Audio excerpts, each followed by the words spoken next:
இந்த பதிவு முக்கியமாக ஸ்கூல் ஸ்டூடெண்ட்ஸ் அண்ட் காலேஜ் ஸ்டூடெண்ட்ஸ்க்கான பதிவு. அதாவது நீங்கள் இப்போ இருக்கிற ஏஜ் வந்து ரொம்ப கொடுத்து வச்ச ஏஜ். ஏன்னா வந்து உங்களுக்கு எந்த கமிட்மெண்ட்டும் இல்லை. நீங்கள் ஸ்கூல் படிக்கிறவங்களா இருக்கட்டும், இல்லை காலேஜ் படிக்கிறவங்களா இருக்கட்டும், இன்றைக்கி அது கடந்து வந்தவங்களுக்கு மட்டும்தான் தெரியும் அந்த வாழ்க்கையை திரும்பி நம்ம வந்து அனுபவிக்க முடியாதுன்னு. நிறைய பேர் ஏங்கிக்கிட்டு இருக்க லைஃப் வந்து அந்த ஸ்கூல் பீரியடும் இல்லை காலேஜ் பீரியடும் தான்.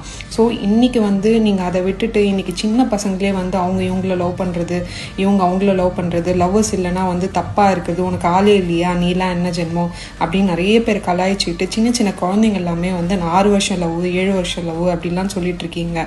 ப்ளீஸ், உங்களுக்கான ஏஜ் இதுதான், படிக்கிறதுக்கான ஏஜ். உங்களோட ஃப்யூச்சரை நிர்ணயிக்கிறது வந்து உங்கள் படிப்பு மட்டும்தான். ஒருத்தவங்களுக்கு பண காசு இல்லைனாலும் படிப்பு இருந்தால் சொந்த காலில் இருந்து சமாளிச்சிடலாங்க. படிப்பு ஒன்று இல்லைன்னா நம்ம வந்து ரொம்ப கஷ்டம். ஒருத்தவங்க கையில் போய் பணத்துக்காக நம்ம ஏங்கிக்கிட்டு பார்த்துக்கிட்டு வேடிக்கை பார்க்க தான் செய்யணும். ஸோ இதுதான் வந்து நீங்கள் என்ஜாய் பண்ணுற ஏஜும் சரி. அதாவது என்ஜாய்னா எந்த கமிட்மெண்ட்டும் இல்லை, படிக்கிறது மட்டும்தான் உங்களோட கமிட்மெண்ட்டாக இருக்கும்.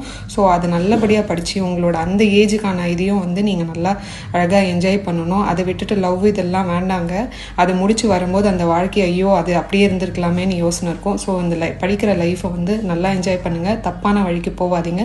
ஃப்யூச்சரை யோசிச்சு நல்லா படித்து நல்ல மார்க் வாங்குங்க. பாய்ங்க.